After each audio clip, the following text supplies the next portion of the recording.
जय श्री राम। मैं पीताम्बर आप सभी लोगों का स्वागत करता हूं हमारे चैनल प्रियम धार्मिक वीडियो में।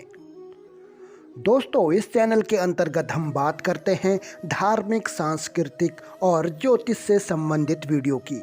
इसी सिलसिले को आगे बढ़ाते हुए आज की वीडियो में हम बात करने वाले हैं देव उठनी एकादशी के बारे में। आप सभी लोगों से अनुरोध है कि वीडियो को अंत तक जरूर देखें, वीडियो को लाइक, शेयर व कमेंट जरूर कीजिए। आपका एक कमेंट मोटिवेट करता है और भी बेहतरीन वीडियो बनाने के लिए। तो दोस्तों, बने रहिए वीडियो में अंत तक और शुरू करते हैं, बढ़ते हैं वीडियो में आगे। भक्तों, देव उठनी एकादशी या हरिबोधनी एकादशी का हिंदू धर्म में खास महत्व है। इस दिन देवता जागृत होते हैं और इस दिन से चातुर्मास का समापन होकर शुभ मुहूर्त काल का आरंभ माना जाता है। इस साल देव उठनी एकादशी 23 नवंबर को मनाई जाएगी और उसके अगले दिन तुलसी पूजा यानी तुलसी विवाह होगा। देव उठनी एकादशी को एक अबूझ मुहूर्त माना जाता है और इस दिन से शादी, ब्याह और सभी शुभ कार्य आरंभ हो जाते हैं। धार्मिक मान्यताओं के अनुसार देव उठनी एकादशी के दिन से सृष्टि के संचालक भगवान विष्णु और समस्त देवता 4 महीने की योग निद्रा से जागते हैं और अपना अपना कार्यभार ग्रहण कर लेते हैं। देवताओं के जागने के बाद ही सभी शुभ कार्य किए जाते हैं। आइए जानते हैं देव उठनी एकादशी का शुभ मुहूर्त क्या है, इसका क्या महत्व है, इसकी पौराणिक कथा क्या है। बने रहिए वीडियो में अंत तक, सारी जानकारी इसी वीडियो में आपको मिलेगी। तो सबसे पहले जानते हैं देव उठनी एकादशी 2023 का मुहूर्त। कार्तिक शुक्ल एकादशी तिथि जो शुरू हो रही है वो 22 नवंबर 2023 रात 11:03 से होगी और इसका समापन 23 नवंबर 2023 को रात 9:01 पर होगा। उदया तिथि के अनुसार देव उठनी एकादशी 23 नवंबर 2023 को मनाई जाएगी और जो पूजा का समय रहेगा वह सुबह 6:50 से सुबह 8:09 तक रहेगा और रात्रि का जो मुहूर्त है वो शाम 5:25 से रात 8:46 तक है। व्रत का जो पारण होगा वो अगले दिन यानी 24 नवंबर को सुबह 6:51 से 8:57 तक होगा। आइए भक्तों, अब जानते हैं देव उठनी एकादशी की पूजा विधि क्या है। देव उठनी एकादशी के दिन ब्रह्म मुहूर्त में स्नान आदि से निवृत्त होने के बाद भगवान विष्णु जी की पूजा करते हुए व्रत का संकल्प लें। श्री हरि विष्णु की प्रतिमा के समक्ष उनके जागने का आह्वान करें। सायंकाल में पूजा स्थल पर घी के 11 दिए देवी देवताओं के समक्ष जलाएं। यदि संभव हो पाए तो गन्ने का मंडप बनाकर बीच में विष्णु जी की मूर्ति रखें।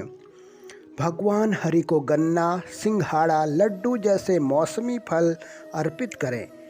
एकादशी की रात एक घी का दीपक जरूर जलाएं। अगले दिन हरिवासर समाप्त होने के बाद ही व्रत का पारण करें। आइए भक्तों, अब जानते हैं देव उठनी एकादशी का महत्व क्या है। देव उठनी एकादशी के दिन से भगवान विष्णु 4 महीने की योग निद्रा से बाहर आ जाते हैं और उसके बाद वे सृष्टि का कार्य देखने का अपना काम आरंभ कर देते हैं। उसके बाद देव उठनी एकादशी के दिन से भगवान विष्णु पाताल लोक छोड़कर वापस बैकुंठ धाम आ जाते हैं। चातुर्मास के दौरान भगवान विष्णु देव शयनी एकादशी के दिन से देव उठनी एकादशी तक पाताल में वास करते हैं। देव उठनी एकादशी के दिन से आरंभ होकर विवाह, मुंडन, सगाई, गृह प्रवेश जैसे शुभ कार्य प्रारंभ हो जाते हैं। आइए जानते हैं देव उठनी एकादशी पर तुलसी पूजा का क्या महत्व है। देव उठनी एकादशी पर तुलसी माता की पूजा करने का विशेष महत्व होता है। इस दिन तुलसी के चारों ओर आटे और हल्दी से स्तंभ बनाकर उनकी पूजा की जाती है और उनकी परिक्रमा की जाती है। इस दिन तुलसी के साथ आंवले का गमला भी लगाना बेहद शुभ माना जाता है। इस दिन शंख, चक्र और गाय के पैर बनाकर उनकी पूजा की जाती है। आइए जानते हैं भक्तों अब देव उठनी एकादशी का महत्व क्या है।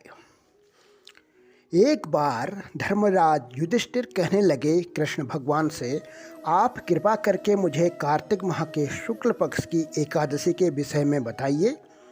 इस एकादशी का क्या नाम है तथा इसके व्रत का क्या विधान है, इसकी विधि क्या है, इसका व्रत करने से किस फल की प्राप्ति होती है, कृपया यह सब विधान पूर्वक कहिए। भगवान श्री कृष्ण बोले, कार्तिक माह के शुक्ल पक्ष में तुलसी विवाह के दिन आने वाली इस एकादशी को विष्णु प्रबोधनी एकादशी, देव प्रबोधनी एकादशी, देवोत्थान, देव उत्थव एकादशी, देव उठनी एकादशी, कार्तिक शुक्ल एकादशी तथा प्रबोधनी एकादशी और हरिबोधनी एकादशी के नाम से जाना जाता है। कई नाम हैं इस एकादशी के। यह बड़े बड़े पापों का नाश करने वाली है। इसका महात्म्य मैं तुमसे कहता हूँ। तो आइए सुनते हैं देव उठनी एकादशी की व्रत कथा। इसमें 2 व्रत कथा हैं। सबसे पहले हम सुनेंगे पहले वाली व्रत कथा। एक राजा के राज्य में सभी लोग एकादशी का व्रत रखते थे। प्रजा तथा नौकर चाकरों से लेकर पशुओं तक को एकादशी के दिन अन्न नहीं दिया जाता था।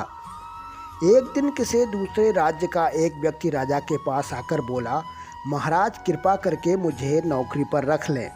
तब राजा ने उसके सामने एक शर्त रखी कि ठीक है, रख लेते हैं, किंतु रोज तो तुम्हें खाने को सब कुछ मिलेगा, पर एकादशी को अन्न नहीं मिलेगा। उस व्यक्ति ने उस समय हाँ कर ली, पर एकादशी के दिन जब उसे फलाहार का सामान दिया गया तो वह राजा के सामने जाकर गिड़गिड़ाने लगा, महाराज इससे मेरा पेट नहीं भरेगा, मैं भूखा ही मर जाऊंगा, मुझे अन्न दे दो। राजा ने उसे शर्त की बात याद दिलाई, पर वह अन्न छोड़ने को तैयार नहीं हुआ। तब राजा ने उसे आटा चावल आदि देकर विदा किया। वह नित्य की तरह नदी पर पहुंचा और स्नान कर भोजन पकाने लगा। जब भोजन बन गया तो वह भगवान को बुलाने लगा, आओ भगवान, भोजन तैयार है। उसके बुलाने पर पीताम्बर धारण किए भगवान चतुर्भुज रूप में आ पहुँचे तथा प्रेम से उसके साथ भोजन करने लगे। भोजन आदि करके भगवान अंतर्ध्यान हो गए तथा वह अपने काम पर चला गया। 15 दिन बाद जब अगली एकादशी आई तो वह राजा से कहने लगा कि महाराज मुझे दुगना सामान दीजिए, उस दिन तो मैं भूखा ही रह गया। राजा ने कारण पूछा तो उसने बताया कि हमारे साथ भगवान भी खाते हैं, इसलिए हम दोनों के लिए यह सामान पूरा नहीं होता। यह सुनकर राजा को बड़ा आश्चर्य हुआ। वो बोला, मैं नहीं मान सकता कि भगवान तुम्हारे साथ खाते हैं। मैं तो इतना व्रत रखता हूँ, पूजा करता हूँ, पर भगवान ने मुझे कभी दर्शन नहीं दिए। राजा की बात सुनकर वह बोला, महाराज यदि विश्वास न हो तो साथ चलकर देख लें। राजा एक पेड़ के पीछे छिपकर बैठ गया। उस व्यक्ति ने भोजन बनाया था, भगवान को शाम तक पुकारता रहा, परंतु भगवान न आए। अंत में उसने कहा कि हे भगवान, यदि आप नहीं आए तो मैं नदी में कूदकर प्राण त्याग दूंगा। लेकिन भगवान नहीं आए। तब वह प्राण त्यागने के उद्देश्य से नदी की तरफ बढ़ा। प्राण त्यागने का उसका दृढ़ इरादा जान शीघ्र ही भगवान ने प्रकट होकर उसे रोक लिया और साथ बैठकर भोजन करने लगे। खा पी कर वे उसे अपने विमान में बिठाकर अपने धाम ले गए। यह देख राजा ने सोचा कि व्रत उपवास से तब तक कोई फायदा नहीं होता जब तक मन शुद्ध नहीं हो। इससे राजा को ज्ञान मिला। वह भी मन से व्रत उपवास करने लगा और अंत में स्वर्ग को प्राप्त हुआ। तो ये थी भक्तों पहली कथा। अब सुनते हैं देव उठनी यानी हरिबोधनी एकादशी की व्रत कथा नंबर 2। एक राजा था, उसके राज्य में प्रजा सुखी थी। एकादशी को कोई भी अन्न नहीं बेचता था, सभी फलाहार करते थे। एक बार भगवान ने राजा की परीक्षा लेनी चाहिए।